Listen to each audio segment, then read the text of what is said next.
America.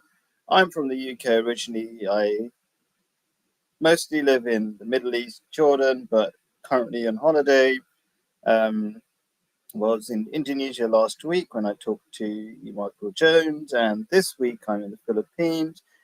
The reason I'm telling you all of that is because of the rubbish picture, and hopefully the sound isn't too bad.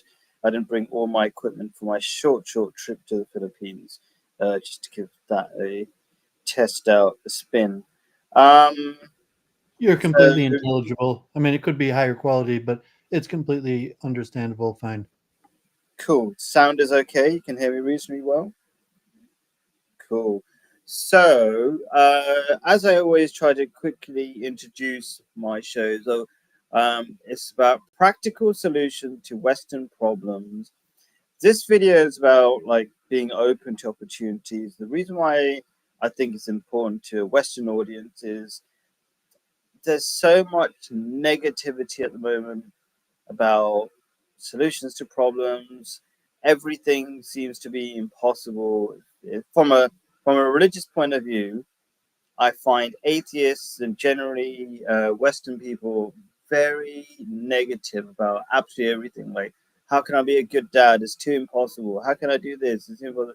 So, um, and it is a struggle. I can understand. I'm just going to play the video in a second. I can understand the struggle to be positive. If you don't believe in a God, you don't believe there's a system that somehow comes back like karma or something to give back for people who are generous to the world, as it were. Anyway, let's play the video.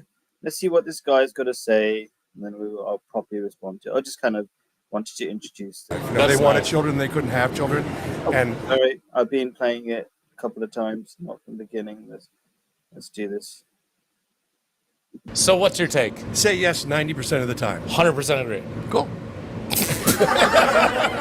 And you know why? Why? Because it leads to opportunities. But I've heard people say there's power in saying no. Yeah, well, it's at 10%. You know, you want to make sure you're careful about what you say yes to, obviously.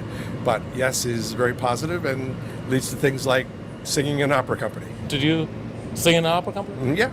National Opera Company. Want to hear a little bit? Yeah. Dio mi guido, Dio mi guido, Dio mi guido. That's beautiful. Thanks. So where else have you gone because of saying yes? Yes to teaching public school. Yeah? That was cool. Yes to being in a Broadway show. So you're an optimistic guy. I am, yeah. What do you say to the Mr. Grumpies out there that are like, oh, I don't want to say yes, I'm too lazy? There's way too much negativity floating around all the time. You know, it's just like, and it's easy to fall into that because of what you see on the news. Yeah. So that plays on your mind. You know, and you think, oh, the whole world's going to hell in a handbag here. You know, this is awful. So you just want to stay positive? Yeah, I think I've always been that way. How do you keep such a positive outlook on life? I was adopted when I was born, and I always liked that story because my mom said, you know, you're really special, and we chose you to be with us. I feel the need in their life. They feel the need in my life. You know, they wanted children, they couldn't have children, and so I was their son. That's beautiful. And it was great, exactly. Yeah. What do you do for fun? I like to get outside in nature. Yeah. Touch a little grass. Yeah. You know, that's for sure. That's nice. And be with my kids. You know, I got married later in life, so I have a 30-year-old daughter and a 27-year-old son, and my daughter's getting married actually in a couple of weeks. Oh, great. Looking forward to that. Yeah. Congratulations, Kelsey. Give the people a motivational speech. Get off your phone, get outside, touch some grass, enjoy nature. So what's your take? Beautiful. I love that in so many ways. As usual, I try to say, like, I'm a Muslim, I'm going to give a Muslim perspective. And there's a saying of Prophet Muhammad or something said about Prophet Muhammad. There are many examples of this in the life of Prophet Muhammad, peace be upon him. He says, it never happened that Allah's messenger, that's Prophet Muhammad, was asked of anything and he said no. So that's that. That basically, if you ever seen the movie Yes Man by Jim Carrey, have you seen it, David? Do you know of it? Yes Man, the movie? Thank God, no. Movies? No, not a movie watcher. I generally I say no to movies. Okay.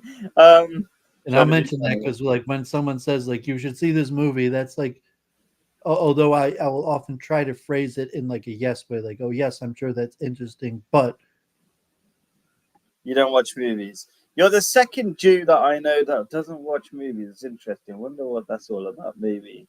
Anyway, I don't know many people don't watch movies, right? But two of them are Jews, hey? Okay, anyway, but the point is, Yes Man, I think it's an awesome movie about a person who turns his life. It's funny, hilarious, but I love it. I think it shaped my life, not just Islam. Islam is a yes man religion, I would say. I say yes to a lot of things. I have a very strong sense of God is guiding me, God is making cool things happen, and cool things happen to me all the time. And I just say yes. Now, I want to also explain that logically. To be fair, that's kind of difficult if you don't believe in a God and all that kind of stuff. Um, but we'll probably get into that at some point. But I want to, react to the actual video. And the video, the guy said, it opens you up to opportunities. Like, imagine you said no to everything. Let's go to the other extreme. I don't want to say much more. We want to give David a chance to say something. But if you had said no to everything, you wouldn't have the same learning opportunities. Your horizons wouldn't get bigger. They would just get smaller. Yeah, the opportunities would just decrease. So, yeah, but of course, people are going to say, oh my God, you might do something that will ruin your life and blah, blah, blah. And that's why he said 90% of the time. So you're cautious a little bit. But yeah, those are my opening thoughts. David, should you say yes 90% of the time? yeah, I mean, that's a complicated question because there's reasons for and against. So, I mean, like you quoted the Prophet Muhammad, there's many sources within Judaism or Kabbalah that at least righteous people or an ideal would be to always say yes. And, opportunity, like you're judged in the way that you judge others. Um, but let's first mention like the complications of the issues because, like, in the modern world, factually, you're probably better off if you just train yourself to say no the majority of the time. So you say, like, okay, really, even when you say no, you should say yes anyways. And that's actually my style. Like my fellow Jews who used to take extreme displeasure with how I defended the Jews, it often because like I kind of say like yes to everything. People are like, well, what about this, and this? Like, doesn't this? And I'm like, well, yeah. Uh, somewhat like acknowledging like a logic or yeah, there is some reasoning behind your point, as opposed to like a full denial, like no, that's completely wrong, and it creates. I mean, in the U.S. there was like a study for sales or something. If you're just trying to sell something someone, and that try to get them to say like yes a few times, like isn't it a wonderful day or just whatever that they say yes. So when you actually ask the question like should you do you want to buy this product, that the person's more likely to say yes. Um, in terms of like positivistic thinking. So the importance from a spiritual perspective is twofold. One, the Kabbalah basically says, in essence, we all come before God empty-handed. There's nothing we could actually bring to God that has value to God. Like, look what I did, God, aren't you proud? There's nothing that God is really like, kind of like a little kid or looking at like an art piece or something. Like, there's really nothing that we could do that from God's perspective that would really likely be more than that. However, God has an open hand and abundantly gives to us, even though we don't deserve it. And from that perspective, um, it's not good to ever have a scenario where someone extends their hand to you and you leave it empty handed and saying yes, whether it's a quarter, a nickel, or at least a positive word.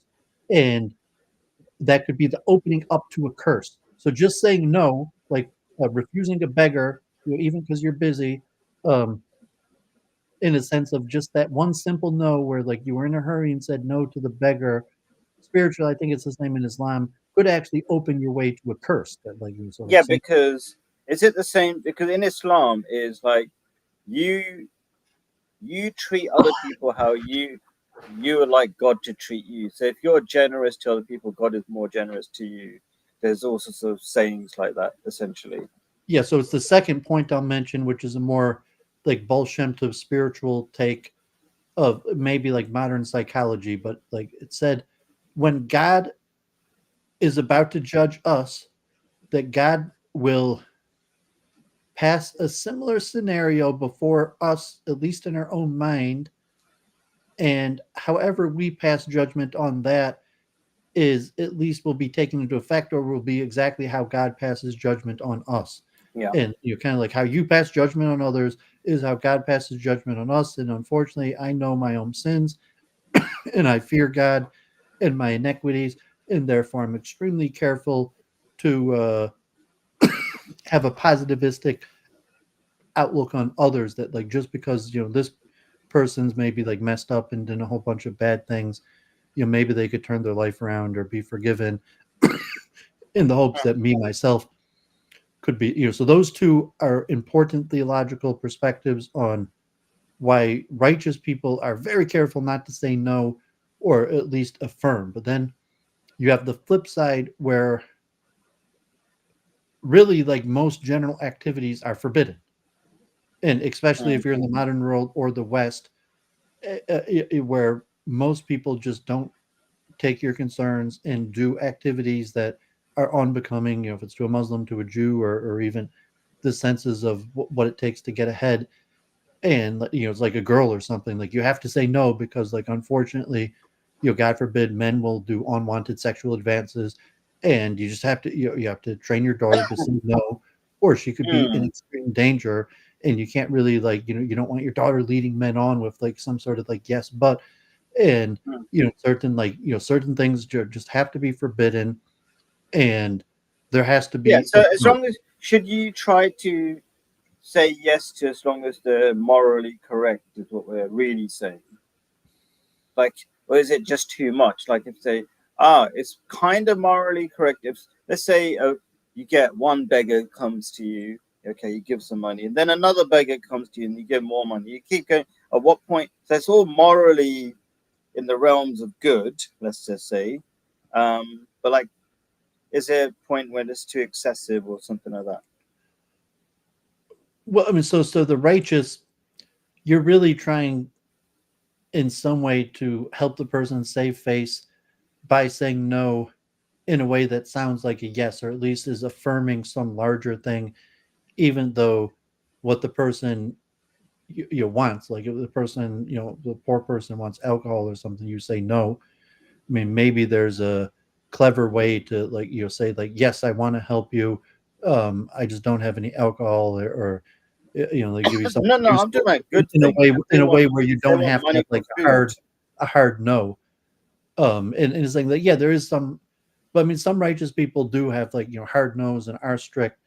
There's also the point of the video, like, okay, yes to opportunity. Like, okay, I said yes to streaming with you or something like, like, okay, like I've been coaching chess. We set up chess in public places and some people play chess, but like a lot of people have never played before. And it's like, well, should you say yes to like learning how to play chess? Should you say yes to, like learning French or some new thing, some information or wisdom? Like you said, like this movie, like, have you seen this movie? And like, you end up with like a big queue of like movies that people think you should watch. And at some point I just made a hard stop at saying like, okay, I'm getting older and what I want to accomplish in my life is slipping away. So I'm just going to cut out certain things from my life, like entertainment in general, like watching movies or something. So the point, like, no, I just don't watch movies. I've cut it out of my life. And it's, so like, oh, like, yeah, maybe these movies good. Maybe there's something to learn from it. I just don't watch movies or, if it requires an explanation. But like generally those things are positive to limit. I mean, it's a give and take. Saying like you could learn a lot from movies or entertainment, like this song, like this content. Have you heard of this content creator? And you got to invest a whole bunch of time to look them up, or, but at the same time, like speaking to people, public places, trusting people, meeting people, going with them on adventures. Like, okay, you're traveling, you're thousands of miles away from your home. on an adventure, and like presumably that came from at one point being like open-minded, like, you know, do you ever think of traveling to this part of the world? And you're like, that sounds interesting. And you know, next thing, well, now you're there. Maybe it'll change your life. Mm. Yeah, that's all. Yeah. I want to explore that as You know, if well you had said because no, if you had said yeah, no, like why would I go to, you know, like Indonesia or something? What am I like? And if you had said no, you would have closed yourself possibly off to, you know, whatever opportunity you might have. yeah. So I want to explore two things you said. In the beginning, you said it's actually really useful to say no. And I'm a big fan in many ways of Steve Jobs, whose famous thing was to say no, because he loved to focus on a few things. And then I want to explore this other thing about that you just opened up about traveling. Because when you go traveling, if you're really traveling, what you're doing is you're going to new places and you don't know what's going to happen. Even if it says it on YouTube, I've watched lots of YouTube videos about all these places I've gone to, and YouTube is completely different to how it really is, right? Um, so there's that really interesting mindset of when you say yes, you don't know what's going to happen, but somehow it opens up opportunities even further down in life. Maybe you learn something or something. So let's start off with the first thing. Is there Is it better to say no because it helps you focus on a few things you think are important? I'll ask it to you and then I'll try to give my What answer. I mean, So, it yeah. depends on your setting and scenario. If you're in a modern urban setting in the West, generally your kids are probably better off if they say no the majority of the time, because the majority of when they're asked for something, it's going to be something bad for them, and they're better off saying no. If maybe you're in like a tribal setting in Jordan, and like relatively there's high trust in family, your kids could relatively say yes to most things. But like if you were No, I'm in New York trying not to City, say if like in you're the in New York obvious City or situation. London, you know, saying like don't talk to strangers, like do not take candy from the do not, like no, and then like you have a bunch of rules, like you're saying, like, you know, like you're not allowed, you know, you have a halal or you know, like a bunch of rules that your kids may not understand. Why can't they do what their friends are doing? And it's just you know, general, like I said, if you're a girl and you know, an attractive woman, and people are going to be constantly asking for forbidden sexual things, like you have to say No, but um I don't want to go back down this line of things are obviously just wrong. like, oh, somebody says Or you saying can when have you're in a sex with setting me. where the majority I'm of times talking when about you're asked things, it's asked for things that are obviously wrong, and like, no, like okay, that. I'm not maybe usually you've been like comfortable there in Jordan for too long, but like I'm assuming like in London, like you remember times where like the majority of times when someone asked you for something, like you were better off saying no. It was just going to get you into trouble. It was not going to be good for you. You're saying you were never in such a urban so you're scenario saying where like majority the of the majority, time. like in school or like your neighborhood or the person who lives next door, if they ask your kid for something, he's like, no, stay away from that person. Do not say Wow, yes. You're that's just going to get into interesting. trouble. Your experience in life is that people ask you bad things because I don't have that experience. Or maybe I do. I see things in a like somebody. I have people beg. Like there's a lot of poor people in the Philippines. They beg, and I try to say yes. Especially the thing is, I'm always affected by the research every and like the bit of research I had to do reminded me Prophet Muhammad always said yes to stuff. So I was like, I'm gonna start giving more to people. I But mean, if you're generally, I talking just about don't have problems, and people are chance really generous to interactions, me as well in but I mean, return you're not somehow. in a setting where I'm talking about in public chance interactions, like when you're a student at public school or in a public setting and say like, no, and unfortunately, majority of conversations involve things that you're better off not taking part in, like the sexualization of women. If you have just average men sitting around, there's almost a half chance that the topic is going to turn towards the sexualization of women, and like generally those subjects should be completely avoided. You know, sometimes it'll be completely like unethical behavior, like illegal behavior, This is kind of people you hang or with, really. glorification of violence. And even if it's just like sports or politics, it's just saying like, no, thank you. Like if people are talking about sports, like, yeah, you might be able to have a productive, like throw your 2 cents in, But like, people are talking about sports, we just kind of like, no, thank you. Okay, so that's your experience with life. I don't. That's because maybe I don't hang with. So I'm not gonna hang You're not around in, in you're a not in urban public places. I'm just talking like an urban area where in public No, I'm places you talking have about you. interactions with all sorts of people. Let's not imagine everybody's scenarios or how they I'm experience life, talking a right? generic urban scenario where you have interactions with all sorts of people Yeah, I don't have those. you may I not live necessarily my. even want to have interactions with. It's just part of daily living in an urban area. I And, don't. and I'm saying I don't have such negative experiences like you're describing. I have generally positive experiences but maybe I'm filtering out all the bad I'm stuff not, because I've had a lot. I'm not, yeah, I'm saying like, I'm not saying I had negative experience. I'm just saying like half of the people that I interact with, I'm generally like close the interaction because it's not the type of interaction that I want to take part in. And like generally it's So because that's of, what happens to you.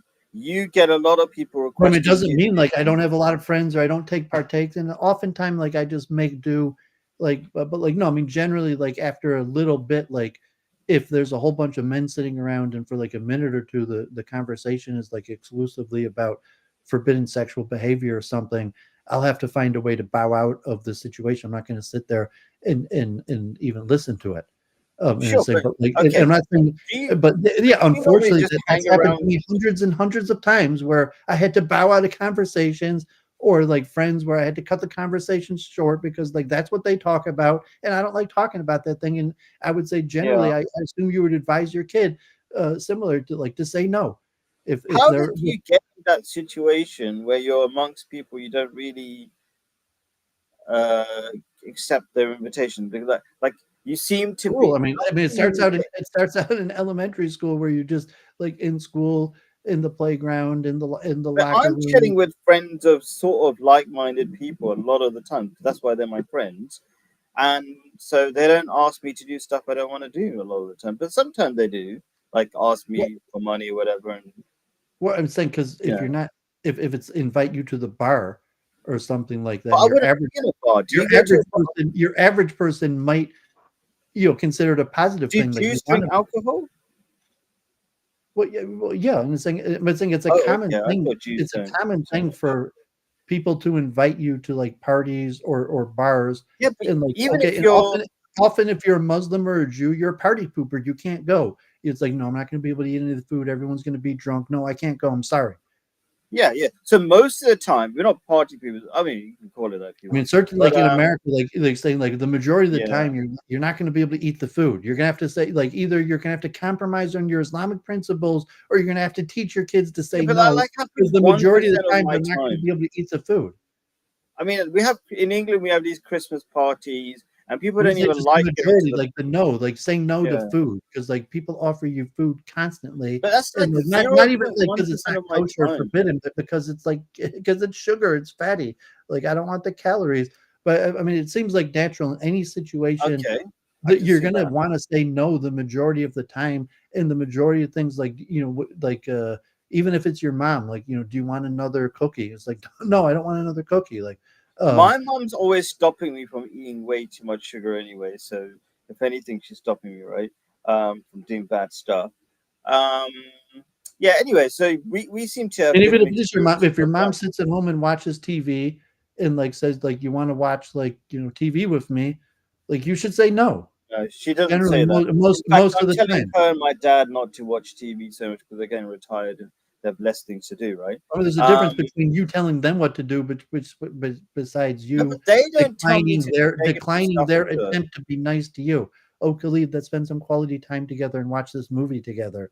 You Oh, said like, then that's good. yes, I would like to spend quality time, but my idea of quality time is not watching a movie together. No, then I wouldn't do that. See, if they ever did that, they would never say that. Like my wife or kids would often say that, and I would say yes. You see, it's important to connect with them at their level. So it's not always about like PhD level intellectual conversation because most people can't do that kind of level of conversation, right? The average person, So you're saying they you want it watch whatever simple. stupid movie your kids request, whatever stupid movie your kids want to watch, you'll sit there and watch that with them because that's what you think being a good dad is. No, because they don't always ask me, And in fact, I often, when we were in London, we did more of this. Now we do other stuff, right? We've got animals, we've got more space and stuff. In London, we have less opportunities because the weather's crap, less space and everything, right? So many less, very few opportunities of what you could do in London compared to what you can do when you're living in a village. You got loads of space, loads of animals and everything, right? And great weather. So then what I would arrange movie night because we had less things to do to connect with the kids and sit with them because they don't always want a speech from me. I would give them my thoughts and how Prophet Muhammad lived, and I'll tell them stories about that. But also I tried to play computer games with them. We'd have the whole family play computer games or the whole family watch movies together. Something they enjoy and they're not feeling lectured on as well. Like you've got to get down to the level. So I would say, yeah, you know, and I'll let them I'll try to say yes to a movie they would pick as well. Or different people would have an opportunity different people in the family would have an opportunity. We all try to say yes. So we got different perspectives on that. The other thing about traveling, I want to get back to that. Oh, actually, let's answer Claire's comment about why we shouldn't accept every invitation from losers and larpers. I can't remember what larpers are now, some British term, I think. But so losers, yeah, let's call them losers, right? Okay. What losers do I come across? Maybe again, we don't want to call people losers because we want to be nice to people as religious people. I think it might be easier in a framework because I'm not even sure if you would disagree with my framework in saying you're going to have a spectrum and there's going to be certain items that are forbidden and that you should always say no to. And like yeah. what exactly those items are, but like assume that you would agree there's going to be certain things that are just forbidden. You always say no to. Yeah, sure. There might be a strategy to saying no, but like there's a certain category of things that were like you should always say no under any circumstance, and maybe even make it clear to the person like without any expression that like this is completely forbidden. Like no, I have no interest in it. Like you shouldn't have any interest in it either. To lesser levels of you think things you might prefer to avoid but are not necessarily forbidden to things that are largely like a waste of time and you're better off like probably having pre-thought this out in terms like these are the things that I avoid and like like a strategy like okay like if you're not dating you should have a set of principles but you can't predict everything and normally you don't get 10 minutes to think about everything that people ask you but I want to specifically common. If you're going through regular life like I know the regular things people ask me about all the time are like new people like I mean there's just a handful of things that some of them turn to like to be personally annoying and like it's very common for people to offer you food. It's common for people to ask you like about sports and you generally say no, right? I would generally say no to food across the board. I mean, occasionally I'll say yes, but like generally, is it because of kosher requirements? Well, I don't want to waste it, and usually like, I can't eat it or it's not healthy, and it's too complicated to explain my dietary. So I mean, just generally. But I want to answer Claire's thing, like she's got her own frame, which I don't really accept. But anyway, she said, why shouldn't we shouldn't accept invitations from losers for everything they ask, First of all, I don't accept that people are losers. We should be kind. I totally agree with what you're saying because God will judge you like, in some part, God will judge you like you judge other people. So like, say there's a beggar who's literally lying on the streets in the Philippines. They're not losers. They're just unfortunate in different ways. God knows how they got to that situation. I'm very lucky. I'm a Muslim. Blah blah blah. I'm gonna do my best for whoever they are. Right. I'll talk to them respectfully if I can. Be kind to them if I can, as much as I can. Right. I would do my best to avoid that kind of thinking. Also, like losers, in the sense, I believe in providence, and whoever God puts me in front of, like I will deal with as largely as an equal, whether they're Perfect. I love socioeconomically on that. top of me or below me. It's not by accident. Like I didn't really understand providence, but I get where you're coming from. You're saying there's no accident that this person is in front of you. God put them in front of you as part of a plan. So this poor person, God is going to see what you do, and it's a yes or no kind of scenario. I totally believe that. Yeah, I mean, if That's how God I live puts my life. something in front of you, which should, like in that sense, to always be a yes, It's a in test. sense like okay, if the person's like straight up just a beggar versus you could ascertain and have interesting interaction with almost anybody, like even if it's a poor person, a beggar, You like don't even have just to have in an terms like intellectual what's conversation. happening around town, what are the struggles that people are thinking about, even like thoughts Okay, on let like me put a religion scenario or right in front of philosophy. you. You You got could five also seconds have to that decide. often with like a loser or a beggar, just as well as um like a high society person. You could have like very productive, like a wise man learns more from a fool than a fool from a wise man, and you could learn quite a bit from beggars. Yes, but they're not necessarily trying to talk to you. They just want some money. So you got 5 seconds. What are you going to do? I'm a poor person. I'm asking for money. What are you going to do? Well, giving the poor is a commandment, even in Judaism, where you have an obligation to honor the rich. um it would be lesser than helping a poor person. So like, Yeah. I mean, if it was like like a heavy imam, or like someone that you're required to honor, like like the mayor of the town or something. Hmm. But generally, just like an exalted person, there's no special obligation at all. Is where you have an obligation to a poor person. So if it's just a Yeah. general prestigious So you person, would give something as best as you could. I Like, would. I I, mean, saying I would yeah, follow. I would do my best to follow the God's law, and I would pay more attention to the beggar than to the yeah, prominent person, unless it was.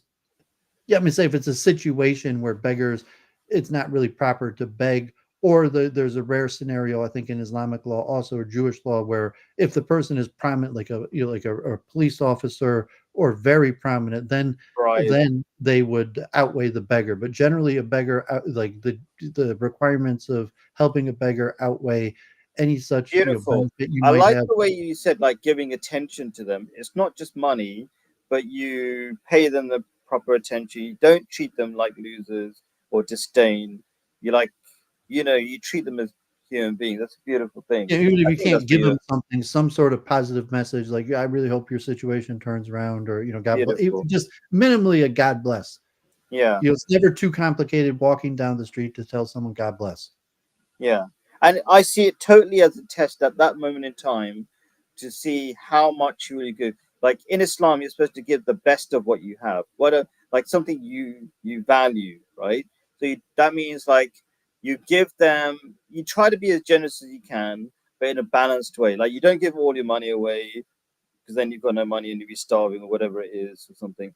But you do push yourself to some extent. Like, okay, I'm gonna give uh like one, I don't know, dollar would be easy for me. I'm gonna give $1.50. That pushes myself a little bit. So I see spirituality as like exercise. There's no point lifting a weight that's too easy for you. You're not developing. You have to lift the weight slightly difficult at least. Would you Yeah, agree in with the that? Talmud and, like, the Hasidic legends of the Baal Shem Tov, you also have these very counterintuitive stories of how people get helped. Um, in the Talmud, you have, like, the rabbi who wants to travel around with Elijah the prophet, but you just can't comprehend because it doesn't how he's operating or what he's doing. Um, but like if you're a believer and you believe in providence, saying God talks to us through everything that we do, and largely through chance, and like especially if you're like a businessman, or a lot of things happen through chance, and a lot of times like you just meet some person and one thing leads to another, and that could be from the bottom to the top. Like often you help a beggar, and it turns out like that you meet another wealthy person that helping the same beggar, or like you just have to do the right thing, and God will see to it what's coming to you is coming to you. It's too complicated to figure it out. But like the more Yeah. you go through life, you just say like, yeah, like I like I live by chance, and if there's someone in a situation in need, in most cases, I will try to drop everything and help the lowly person in a situation in need, even though there's really no benefit to me doing it other than the commandment or my sense of obligation that's what good Muslim, a good person uh should do, and just have faith in that. But like I say, that when you live according to providence, then it's also like a yes. Like, okay, if someone comes to me on a street corner and tries to sell me drugs or or like prostitution, like obviously I'm going to say no. However, Yeah. I might learn something from it. Like, okay, there's some reason why some person's coming up to me on a street corner, like, and that's what they're asking me, and so you could still have a conversation like, no, thank you, I'm not interested in that. However, like how you doing, like what's your story, Yeah. and often So like God just put that that kind of person in front of what's you. your story, like Yeah. no, I'm not interested in the service or what you're talking about, but like I'll sit down for a few Exactly. minutes and listen to your story, and like Wonderful. and I mean, and me and you were middle-aged men. I assume like you've come into life as some way to. I mean, if you have to explain to your family, well, what are you doing with your time? It's like, well, I was talking with a homeless person for 30 minutes, but like, yeah, so if you have an understanding environment or it's your culture, and even like, yes, like if you read the strict like Jewish Islamic law, like if a beggar like asks to stay in your house, like you're supposed to really say yes, like even to borrow money, even like like a relative stranger who needs help, like in terms of the laws of charity, um what's at least recommended, possibly even required from a strict reading of the law, is actually like quite intense. Like just like oh, Cleve, by the way, like can I get borrow $1,000? It's like, well, will you be able to pay me back? Like, well, I'm not sure. Like, you're still, if you have it, but like probably supposed to lend it. Let alone like Yeah, I say, could oh, I could please, do see you that as mind an if I crash on your interpretation. couch for like the next month? You have that extra room in your house. You have a pretty good house there. Like, you mind if I, like I crashed there an extra month? I've And so actually from taken the a homeless Islamic person perspective, like once. Yeah, you're really supposed to say stranger. yes to those things a lot of times. Yeah. But I don't Um. know, if in a Yeah. modern way, like you're going to say, like you really want to take the homeless person in your neighborhood into your house. That's a pretty strong risk for your kids. Or you really just want to start lending Yeah. My random kids people were money out. that They have were no on credit holiday. to be able. Yeah. Yeah. But no. Yeah. I mean, I'm just saying. Yeah, it's a pretty extreme thing to do. Generally, in Islam, we're taught balance, but balance has a special meaning. It's like you make an effort not to be too lazy. Um. So balance is different for everybody according to the spiritual ability and all these kind of things as well. I was going to quickly respond. Isn't it very warm in the Philippines? Yes, it is. But to keep the cockroaches out in this hotel room, it seems I have to put the AC on, which is making me cold. So that's why I've got this on. Seems to be a lot of cockroaches Yeah, but around Claire was here. making the point that I said about E. Michael Jones, and I said like he's. I mean, I might have disagreements, but I'm saying to me he's the real deal. Not only is like he a real deal scholar, like the elite professor, established author, but like he genuinely will talk to anybody because he probably, like me and you, believes in providence. And if someone reaches out and asks to talk to him, he tries to say yes because, like, I'm just assuming, even like me as a Jew, you as a Muslim, him as a Catholic, there's probably this mutual superstition where you want to say yes as often as possible. And so that's, I'm guessing that, like, I put that as a positive view, like E. Michael. I mean, not saying you're nobody, but like in terms of streaming, like Hmm. he could have been like, well, how many views are you going to get, like how many audience, Yeah. and E. Michael Jones, like, I mean, he talks to people even with smaller audiences than you. Hmm. I mean, he talks to people even offline. Like he'll even just talk to you offline without even streaming, because he's a true believer and he probably believes in Yeah. providence. I mean, I don't know if I don't judge people to what extent they're true believer, but I do like that he's promoting. But it's at least a sign Um, that he's a true believer, because like that's the yeah, type behavior that is hard to explain other than a believer. Like, why the hell would someone be wasting half an hour talking to some homeless guy? Saying like, yeah, okay, that's like, a good I mean, point there about might be an the, alternative explanation, but it's the type behavior that like a true believer, saying like a true believer might spend half an hour talking to some homeless guy. yeah, totally agree. Because true believers are not looking for what they can get out of it, because they're the only thing, they're not looking for what they can get out of that person. They're only looking for what they can get from God, and Yeah, but fulfill you their know, obligation. Yeah, And so, yeah, okay, if God exactly. sends a homeless person to my house, like, or whatever the case, I'm going to do, Yeah. my obligation. Like, I might rather, I always joke, like, like a up and coming like rabbinic solution. Like, you hope that there's like wealthy, beautiful young women that like want you to teach them Judaism, but like no, like usually you start out like at prisons or hospitals. Like you're not like privately tutoring like beautiful daughters of millionaires, but like there are those jobs available too, and it's Mm. somewhat providence, and sometimes like you never know. Sometimes like you follow a hunch or a lead, and if you're a believer, God leads you on adventures. And a lot of times, Oh, like that's cool. even That's what I want celebrities, to go into. I mean, like the Andrew So I Tate want style. to talk. There's a Well, lot I'm of saying not like the non-believers. scholar believers, but just Yeah. like the adventure believers that somehow like that belief is kind of the glue that allows them to do their adventures. Yeah. So I want to try to convince people who don't have a firm faith in God, maybe they have a vague belief in God, that somehow it's, but it's really beneficial to say yes to stuff, good stuff, moral stuff, as far as you know.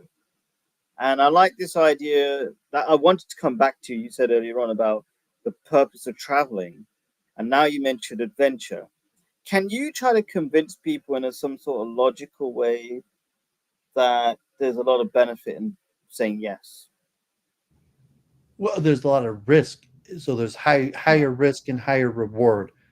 And Mm. so adventure is like like okay, I lived in New York, and I was kind of I was making this point in chess coaching, and like in the opening, you're not supposed to move the same piece twice, but like occasionally, like saying if there's an opportunity that you won't get a second time if you don't do it now, you should violate the rule. And Mm. often you have general guidelines and rules, but occasionally you don't want to miss once in a lifetime opportunities. So when you live in New York, or even like I was saying, like university, there might be an extremely prominent person that like comes to campus and is doing some open lecture, and you could like go and get a handshake and a selfie with, but maybe you have to miss your class, or certain type things where there's it's not really the system how it works, but it's opportunity. It's like okay, like in Judaism there's 10 people for a minyan, and occasionally there's a group of 9 millionaires who needs a 10th guy, and even though you're a schlepper and they need the 10th guy, you get lucky and you get called into in that. Now all of a sudden you're part of that circle. And there's also like certainly like in the marriage market where like generally people marry someone their own level, but like occasionally through miraculous means someone could marry much up or down expectations. And certainly in business also, where there's a luck factor, or like you're in Indonesia, and like at the same time you're thinking about going into some sort of business, and then it just happens to be like some clear like providence where there's some like convention of people you didn't even know that was there in the same sort of business. These various like providential things that if you're a believer you kind of naturally rely on, that like okay, I'll Okay, I'm believe going in to say some providence. crazy stuff that I said yes to, right? The way I got married to both my wives, I just said yes to the first person that went through with, and it's worked out as well as I can say, right? Um, and the reason I bring that up especially is that I think people are really scared of getting married. And I suppose I want to try to convince people, because this is one of the major issues facing the West right now. Like, not just population just implosion, but the destruction of relationships. People are not. 50% of men are not in relationships in the West. 50% of men, young men, I think under 30 or something, right? That's the definition of like young men, right? So, I mean, really, what you need to it's, convince people is the difficulties are worth it, because like people want to be in relationships, but there's going to be obvious difficulties that there's no way to say like they aren't going to happen, and without like but a they're stick. scared of trying. So many people are. Okay, this is the Yeah, I mean, thing. people are scared of trying. People are scared of rejection. Um, People are scared of success. In a sense, like if you want to say Okay. a fear of saying I'm yes. not scared of rejection. And I think that's an important thing because I keep hearing these people say, "Oh, it's so hard to go up to a woman," blah blah blah. like I'm here in the Philippines. I just like ask a few people. Like I was getting a new phone number in the Philippines, and I asked the lady like, "Are you married?" Whatever, and she even showed some interest, but like she wasn't up for it at the time. It's like, okay, next person, whatever, right? Um, I suppose what I'm trying to get at is, I don't know, like just trying to be open to things and saying, yeah, trying things, and don't worry if it doesn't work out. Maybe I think, is this the same subject of saying yes to things or Well, just I mean, being that open could be to your stuff? natural personality inclination, which in somewhat is more dangerous because, like, obviously, like you might, because I teach kids, mention because occasionally kids have a lack of inhibition, and that could make them kind of like more exciting and fun, but like it's more dangerous. And so, any of these things, like, it's not, I don't think it's going to be good or bad. There's What's going to the be, danger that could I face from a woman? I mean, maybe I can, but like, it's not like immediately I'm gonna get married to that person. Because then I'm gonna start laying down in all almost my any expectations. scenario, you're less likely to get in trouble if you say no. In terms like like if should you enter a relation or But in the association long with term, you're another gonna person, be you might miserable. miss out on opportunity. But if you say no, you tend to not get in trouble.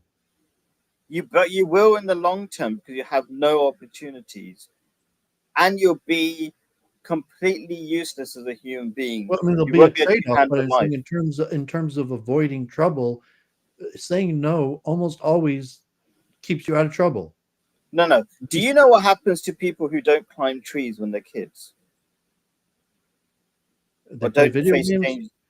They become like they don't have the I think the motor skills I think it was to react, and then they have more I'm saying accidents there's when they're benefit old. to the danger, but it's semi long So term. you And in have any to be in any exposed given constantly. situation, the safer move is almost always saying no. No, it's the crap way to live. I know too many I people mean, you who must have a natural inclination of that personality type. I'm saying just the logic of it is there's almost no danger by I'm saying going to no. tell you about my There's dad, for significant example. danger to saying yes. Like, should you go to that party? Should you try that food? Should you meet this Do new you really friend? Should believe you that? be part of this thing? There's Is almost that no how you live danger in life? saying no. There's significant danger in saying yes. Like, obviously, there's significant opportunity. You should probably say yes, but I mean, it should be So you should obvious. shrivel up into your tiny hole. Yeah, that's No, not I how mean, you what live. I'm saying should be an You're not obvious that. point that it's safer in almost all cases to say no. Oh my gosh. Okay, I'm thinking about my dad. I'm feeling really sorry for him. He's just retired, right? And he struggles to do any exercise because he's always been like, he only does stuff because he kind of has to. Like, he would incorporate exercise into going to work. And now it's just like watching TV and whatever, and then getting more and more sick. And like, what's the point of getting to the end of life, working so hard, and then not really enjoying it? I mean, I'm being a bit unfair on him. I said, come and go to Mecca, and let's do a trip. And he said, yeah, let's do it. But generally, I feel like if you don't, this is the point. This is the point. If you are only subject to people forcing you to do things, rather than being the kind of person who jumps into opportunities and creates them and says yes and whatever, but if you don't exercise that enough, you become decrepit and useless off by the time you get older. You have to exercise being risky, jumping into opportunities, whatever. It's like a muscle. If you don't use your muscles, they wither away. You know that thing, right? If you don't use it, you lose it, right? You know that principle. Yeah. So Yeah, no, you've I got to don't. I do mean, I that. would I would disagree as a general principle and say like it's largely situationally dependent because if you have somewhat like a proper upbringing surrounding, um, you don't really need to assume much risk or do like you just do what you're supposed to do. Your life will get on track. Like you'll be taught the right way to conduct your life. You get married, you'll get a job, you get an education, and largely what you should do is just do what your elders and authority figures tell you to do, and that's the best path to success. However, like that's not the reality that most people are living in, and when your own elders or authority figures don't really have a path for success, like then you're almost forced to be more adventurous. But it should always be with extreme caution, or at least knowledge of your personality type and a weight of various factors. And like, you're better off if you have a clear vision of your moral compass, what you're willing to do and not do, what type of association you want, and then you can navigate risk and uncertainty, like like meeting new people. You sometimes like general rules and heuristic for just how you assess risk in meeting and dealing uh, with new people. So I mean, just generally, it's better to have thought these things out. And if you're acting within a group, like in the city, you're party promoting, or going out to social events, with the crew, you're also generally better to have discussed some of these things beforehand in order, to so that when they approach, you could navigate them smoothly. And like and that's important, because like if you're acclimating new people, if you got like an entourage and we're meeting new people, and like our So people, I think you should build up principles so you know how to deal immediately with roughly the correct choices. I think that's kind of what you're saying, I guess. Um, I I mean, want think it out to. well for yourself, and then people that you associate regularly with, where it comes up regularly, to just have discussed it or have a strategy. Okay, I want to discuss this thing about, is it my personality type that I like to do things that where I don't have much control over. So I go to countries, like I booked the plane to Philippines 1 or 2 days before I went, or like I just thought about it, let's go, and then I went, right. Actually, no, I kind of had an idea that I was supposed to go to the Philippines, but I didn't actually book it. I mean, the big five And characteristic traits, like you'd have the ocean, but it probably maybe you're very high in openness, so or I want to talk about what I used to be like when I was a kid, and I can tell you the kind of things that made me, I think, who I am, but it could be genetic as well. And people can decide for themselves, 'cause I'm not even sure 100%, right? But I would say in general, the thing that made me, let's say, and open to opportunities and open to ideas and stuff like that was essentially moral choices. I would do things what I thought were right, even if they were really difficult, even when I was a kid. And one of the biggest things that changed me was essentially becoming a preacher. So as a kid, as a Muslim, Muslims love to preach, but we had like special teams, especially, right? And most people didn't want to join those teams. And I did kind of like join those kind of extreme teams where we got loads of people to convert, even when I was like 14 or something, right? Um, and I was very shy before that. Like generally, I was always shy. So a lot of people say they're introverts. People I know who call themselves introverts, they were actually my team leaders, and they like when I was a kid, right? And they were like 20 something, and now they call themselves introverts, and they've lost all their abilities because they stopped doing what they thought they were right. That's the short version of what I'm trying to say. Like if you do what you think is right, even if it's difficult, your personality is going to grow really quickly. You're going to become much more able, much more confident, and you could do what other people find really difficult, you do with ease. Because what happens is you're just building muscle, or potential, whatever you want to call it, all the time, constantly, because you're constantly pushing yourself every day. Where most people are like no people, like no, no, no, no, and then they've got no ability, except for in the abilities where they're forced to, which is in their job. So they become really good at being donkeys for their jobs, but they're not good at life the rest of their life. To really be good at life, you've got to push yourself rather than be pushed. Um, I kind of want to wind up. So, do you want? What do you think about that? Like, is it my personality type? Is it genetic? Is it doing the right thing? I would say the Prophet, for example, Prophet Muhammad was an introvert. He didn't really want to talk to people. He literally went into a cave for months or something, right? And you take some food, or you know what I mean. And then look at his life. Like that's like a massive life. He was a He was a warrior. He was led people, whatever, whatever. And this is a common story, I think, of all prophets. They're godly people. They're not really interested in leading people, but they end up leading people just because they have conviction, and then that conviction makes them grow, etc., etc.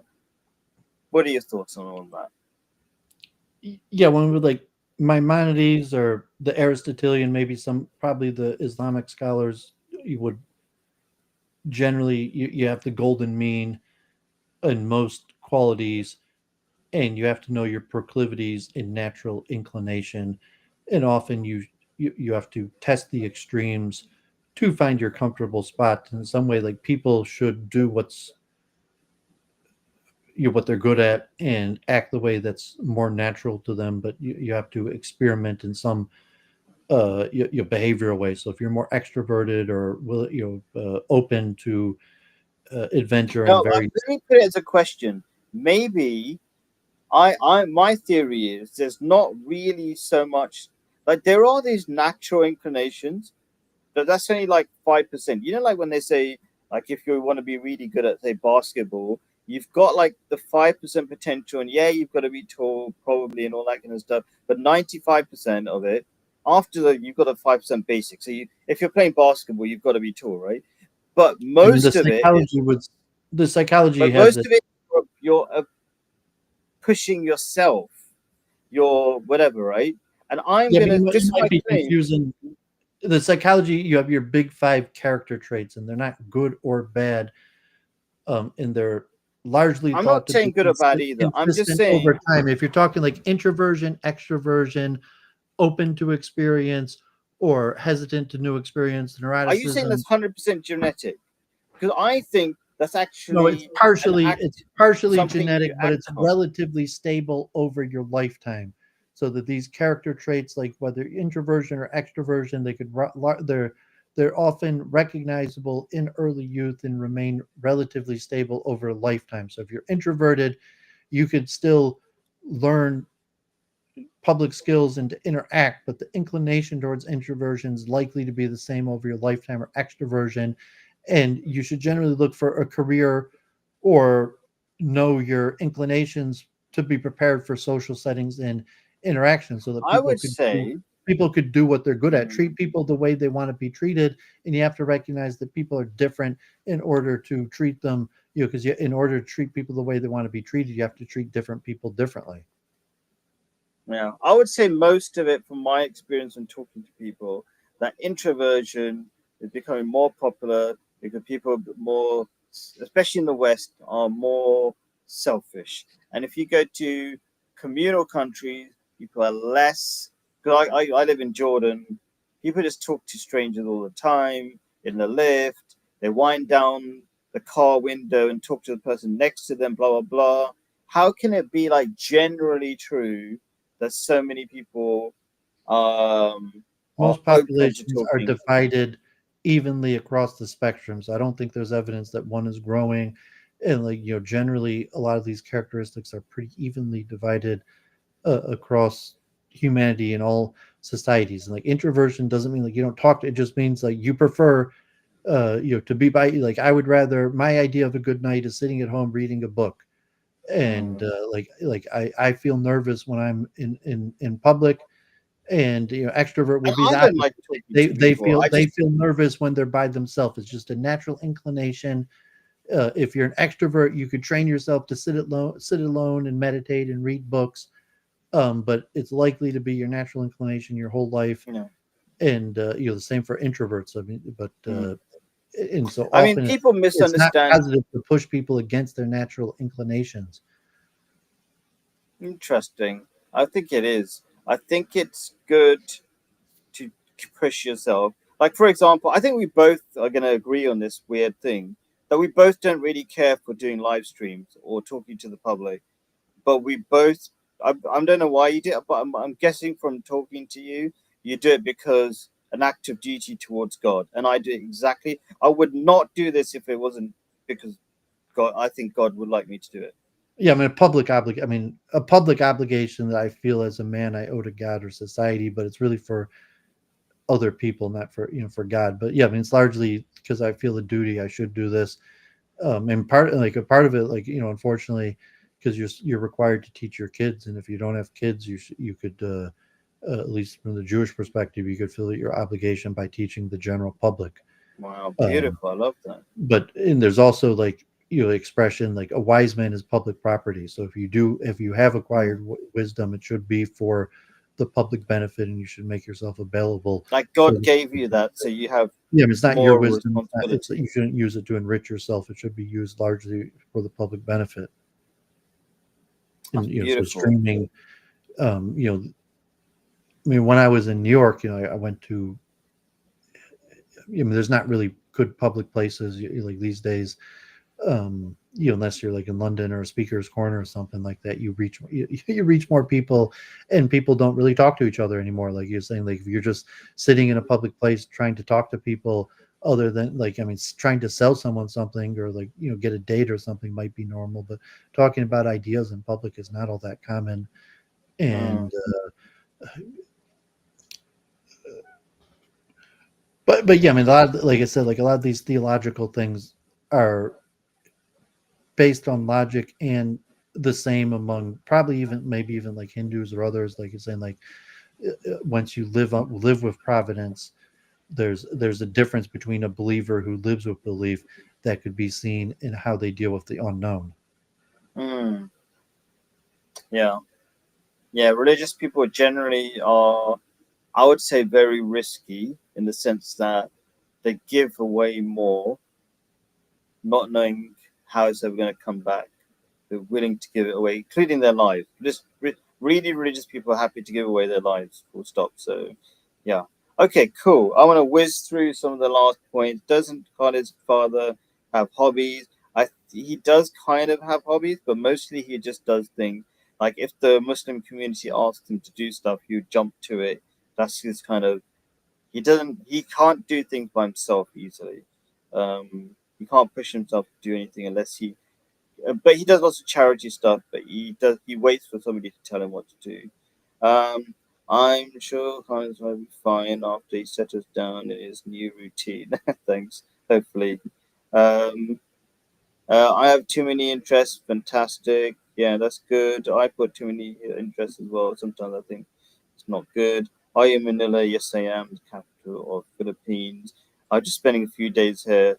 The next time I'll probably go through different islands.